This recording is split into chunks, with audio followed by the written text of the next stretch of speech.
Hi, I'm Marty Kelsey, one of the hosts of STEM in 30, an Emmy-nominated TV show for students produced by the Smithsonian's National Air and Space Museum.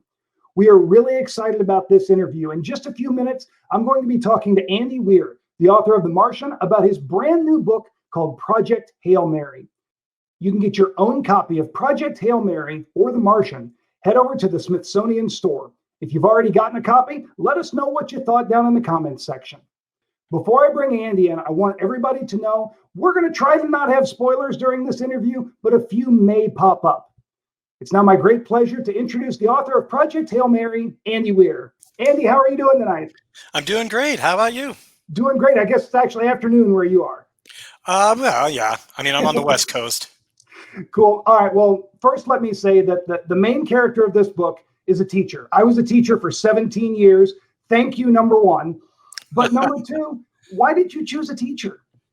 Well, it just kind of fit well with Ryland's character. Ryland is the protagonist's name. He's kind of a fundamentally good person, I guess, maybe even naively so. Not that teachers are naive, but just he's the sort of person who would gravitate toward that career. And within the story, his character development and blah, blah, blah, blah, we see that really is his calling. He's really a very good teacher, and he really enjoys it. And he gave up a different career to be a teacher. It's awesome in the book. Also, a couple of times throughout the book, it seems like there are homages to other science fiction. One of my favorite lines was, "I'm a science teacher, not a trauma psychologist." Are you a Trekkie, or do you read a lot of other science fiction? Oh yeah, I'm a Trekkie. I'm a Star Wars geek, and I'm a Whovian. First and foremost, I'm a Doctor Who fan. In fact, I think right there you can see a TARDIS in the background. Nice. Also, harder to see, there's a DeLorean from Back to the Future. Perfect. And then that little shiny thing is a time turner from Harry Potter. I collect time machines. Anyway. So what's your favorite kind of science fiction to read? Hard sci-fi, like the kind that I write, but there isn't a lot of it out there. That's kind of why I started writing it. I grew up reading the old school authors of like kind of baby boomer era, the juveniles that were written in the 1950s and 60s. So basically, I was reading my father's science fiction collection when I was a teenager. So I'm kind of one generation off. But I like that optimistic view of the future. I mean, the characters in the books have problems that are rough, but the future itself that's presented is kind of a cool place to live. And I feel like a lot of science fiction has now been hijacked by these miserable dystopian fascist government futures where only teenagers doing weird crap can save the day. And I don't know, I'm just kind of done with dystopia. All right. Well, when you released The Martian, you did that in a really unique way. Can you tell us a little bit about that? But then also, would you encourage other authors to do the same thing? Well, so the way I released The Martian was I had long since given up on being a writer. I'd had lots of failed attempts to enter the industry. The Martian was actually my third full-length novel that I wrote. And so I wasn't even writing it with the idea of it being published. I wrote it as a serial on my website. I would post a chapter every 6 weeks or so. I had a mailing list of interested people. It did reasonably well. People liked it. And then when I was done, I figured I was done, but people wanted to be able to read it in a concise format. So I posted it to Amazon, their self-publishing system, and it sold really well. And that got the attention of print publishers and stuff like that. But I definitely backed into the industry for sure. That's not that particular route. I don't know. I would definitely recommend, if you can get a traditional print deal, if you can get a publishing deal, try that first. If you can get an agent, actually, that's the best thing to do. And then maybe you can get a traditional publishing deal. If you can't, then consider self-publishing. There's never been a better time in history to self-publish because it costs you nothing. You don't have to spend a cent on it. You put it there, the distributor takes a cut of the cover price, and that's it. And if it sells reasonably well, in the self-publishing arena, then you can turn around and go to the print publishers and kind of make a business case to them. See, print publishers, they spend a lot of money to make physical books. They want, on new authors, they're kind of taking a chance. They don't know if the book's going to sell well. So if you go to them with a with a business case. You say like, hey, look, I sold this many copies on it as an ebook, and this was with no publicity and no marketing. I think I can make a case that my book would sell well as a print book with your publicity and marketing departments working on it. Nice. All right. Well, you use flashbacks in this story a lot, not just one or two, but it's really a device throughout the entire book. Where did that come from? And is that really challenging to write like that? Well, so one thing I always tell authors who are looking for advice is don't ever use flashbacks. They're lazy writing. If you use flashbacks, you're a big old hack. So, so I'm a huge hypocrite, right? The reason I ended up telling the story that way is because the nature of the story, if I told it completely linearly, then there'd be a whole bunch of characters that you never see again after the end of the first act, ever. And then there'd be a pretty critical character that you'd only meet about halfway through the book. And it would just be a very unsatisfying story. Also, the first third of the book would be a bunch of pretty boring expositional stuff. And so I used the flashback mechanism and the incredibly tropish guy wakes up with amnesia approach so that I could get the exposition in. So generally the reason I don't like flashbacks, the reason I tell people not to use flashbacks is because when I'm reading a book or watching a movie or a TV show or something like that, and it goes to a flashback, I often go like, ugh. Because oftentimes flashbacks are a way for writers to give you some backstory about the character or how this guy met his wife or whatever. And it's like the story, the plot, the interesting part of this, of what's going on halts completely until that flashback is done. And then only then when it comes back, do you start to enjoy it again. It's kind of like you're out playing with your friends and your mom calls you in to clean your room. That's what a flashback often feels like. But I figured in my flashbacks, it's okay as long as there are unfolding mysteries in the flashbacks as well. As long as the reader is like, ooh, okay, now I get to learn more about this. If they actually enjoy it and there's unfolding mysteries explaining what's going on in the present day, then maybe it's okay. And so far people have responded to it well. So it's a framing device. That's all it is. One of the flashbacks just blew my mind, and I'm not going to say anything else about it. Probably the last one. Oh yes, yeah. So there is a lot of math in the book. Are you really good at math, or did you have to do a lot of research on it? And for me as a reader, I read that and just kind of assumed it was right. Is it right? I mean, I made every attempt to make it right. There are a few mistakes that alert readers have already pointed out, because there's only one of me and there's a few million people who read it. And so if I make a mistake, it's going to come out. And like usually within the first week, it's like, hey, Andy, here are every single mistake in your book. But I do really try to make all the science completely accurate. I'm pretty good at math. I'm pretty knowledgeable, but I'm not like an actual educated person, not like a real mathematician or a physicist, but as a hobbyist and an enthusiast, I know more than the layman, and I know enough to know what I need to look up when I don't know what to do, and so that's generally how I get through it.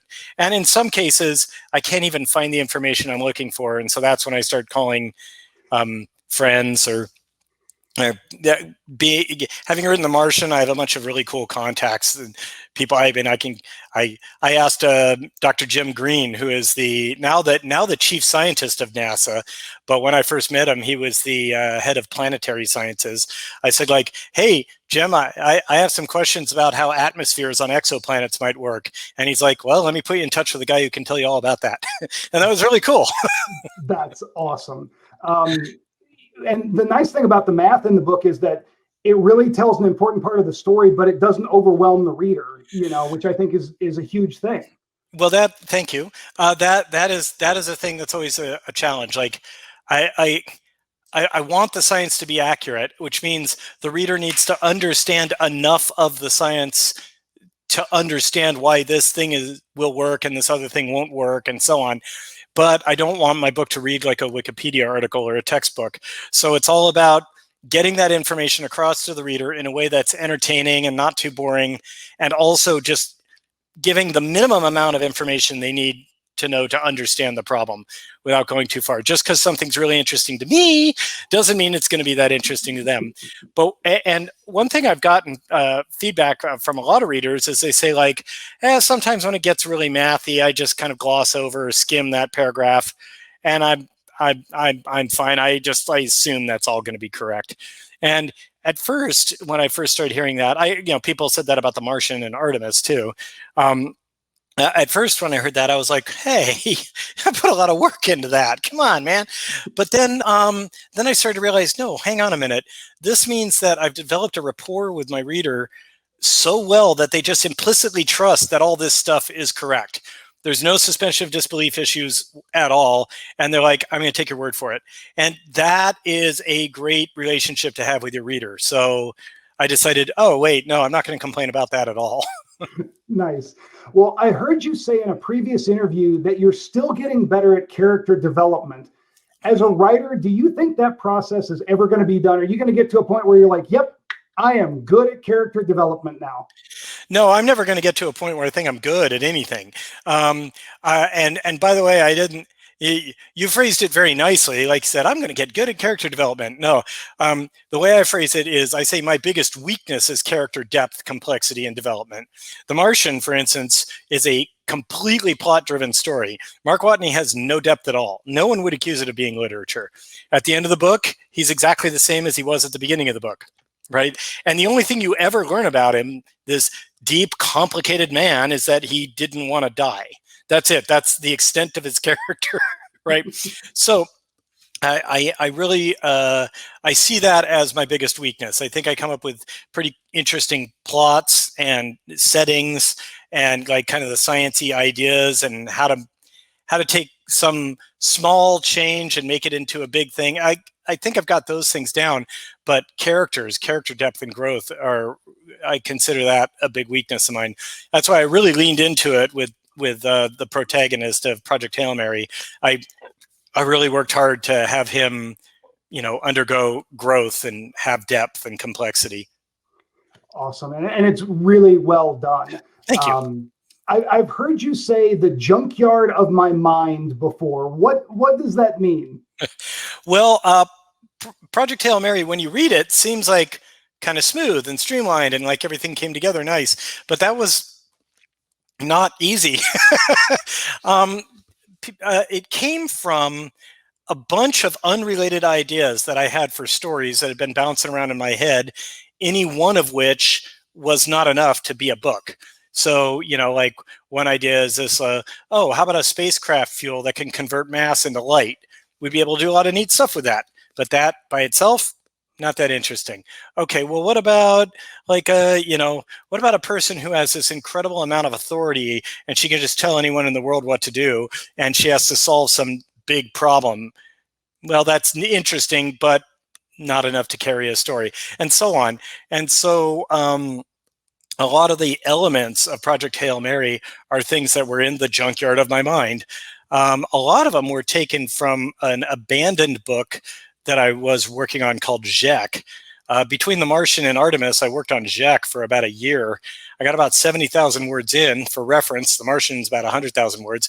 And so 70,000 words into Jek, and I realized, this book sucks. This is no good. This book it's a bad book. It's not fun to read. The characters aren't interesting. The plot is not compelling. I'm still in the first act, which means it's going to be some like 800-page tome that nobody reads. I'm too early in my career to be making giant ego projects. So I just need to back burner this and work on something else. And I'm really glad I did. It hurt. It hurt to basically throw away a year's worth of work, but I'm like, I don't want to make a bad book. But there were elements of Jek that I still feel were pretty good. And I took those, I cherry picked those out, and a lot of them made it into Project Hail Mary. It seems like you think a lot about your reader. Is that true? Yeah, I would say that's definitely true. I think of writing as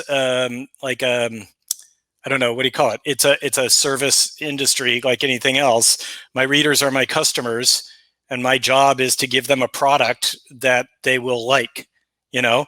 And so the reader's always on my mind. If you're a writer who's writing for yourself, what are you doing?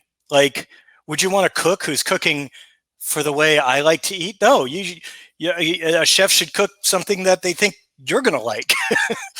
And so I just don't get that level. For me, writing is absolutely 100% about the reader's experience. So speaking of the readers, do you read the reviews like on Amazon? And how Of course instructive do you learn a lot from them? Yeah, and of course I do. My theory is that there are two kinds of writers in this world. The ones who read all their Amazon reviews and the ones who lie and say they don't read the Amazon reviews. Okay, everybody reads their Amazon reviews. Now what I do is I try to learn from them. And sometimes it's tricky because sometimes you got to read between the lines. Remember, the people who are giving Amazon reviews are just ordinary folks. They're not professional book reviewers. And sometimes they don't like the book and they don't have, they can't really put it in words what it is they don't like. So they say something else. Sometimes you need to read between the lines. So for instance, in Artemis, my second book, a lot of people, my conclusion eventually after analyzing everything was a lot of people did not like the main character, Jazz. She was a very flawed person, and she was kind of the agent of her own mistakes. Like, she made a lot of bad decisions during the book that led to her own problems. And that turned a lot of readers off to her. They made it hard for them to root for her as a protagonist. They're like, why should I root for this person? She's selfish and she keeps making bad decisions, you know? And so that's, I think, was a lesson that I learned was, okay, I wanted to make a character who was flawed, but I went a little too far. But for a lot of people, they said like, oh, Jazz is just not a believable woman. And I thought like, oh man, I worked pretty hard to try to make her a believable woman. I ran the book by as many women as I knew, and they gave me feedback, and so that I could change things where they felt like Jazz wasn't believable as a female lead and so on.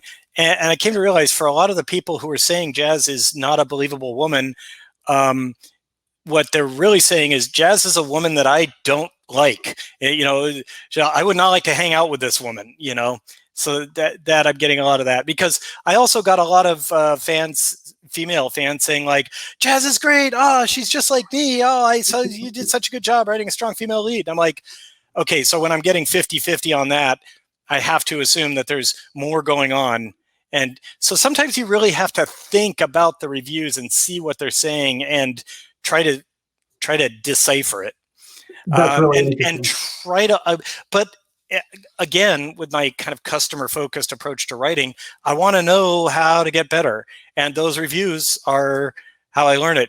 And what I've learned is actually those ordinary reader reviews are much more useful in learning about like what I've got to work on and what I've got to get better at, much better than the professional reviewers.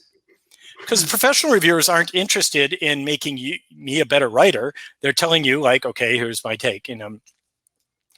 And also oftentimes professional reviewers are a little, I don't know, they can be a little snooty. And so they can be like, well, you know, I mean, I suppose it's a good book about a guy stranded on Mars, but it doesn't talk nearly enough about the implications of the Franco-Prussian War on Western society. You know, like, okay. Andy, the last big question. Is there going to be a movie? Well, I hope so. MGM bought the film rights, straight up purchase, not an option, which is a fancy way of saying they gave me a lot more money than they really had to. A film option is when they give you some money so that they're the only people who can then buy the rights from you for a while. But they didn't go through that step. MGM bought the film rights outright. We have Ryan Gosling attached to play the lead, Ryland, which is nice because he has the same initials, Ryan Gosling, Ryland Grace. He could maybe bring his cufflinks to set. And then we have Lord and Miller, Phil Lord, Chris Miller, the directing duo, famous for, well, a bunch of different movies. They're set to direct. And yeah, things are moving along. MGM seems pretty excited by it, but you never know with Hollywood. You truly never know. Nice. Well, we all look forward to seeing that. Andy, thanks so much for talking with us. Thanks for having me. It's been great talking to you. Don't forget, you can get your own copy of Hail Mary or The Martian. Head over to the Smithsonian store to order. We put the link in the comments section. Project Hail Mary is amazing. You won't be sorry. If you like this video, we have a lot more like it. You can head over to the STEM in 30 Facebook page or the National Air and Space Museum's YouTube channel to find more. Give those videos a like and a share so other people can learn about these programs. Be sure to check out STEM in 30, an Emmy-nominated TV show for middle school students produced by the Smithsonian's National Air and Space Museum. New episodes are released every month during the school year and cover topics ranging from the International Space Station to the Wright brothers. These are available right now on the STEM in 30 socials or on the Air and Space Museum's YouTube channel. And if you have suggestions, feedback, or ideas, we'd love to hear them. Kick us an email to stemin30@si.edu. We hope you enjoyed the talk tonight. Go get yourself a copy of Project Hail Mary. Thanks for watching.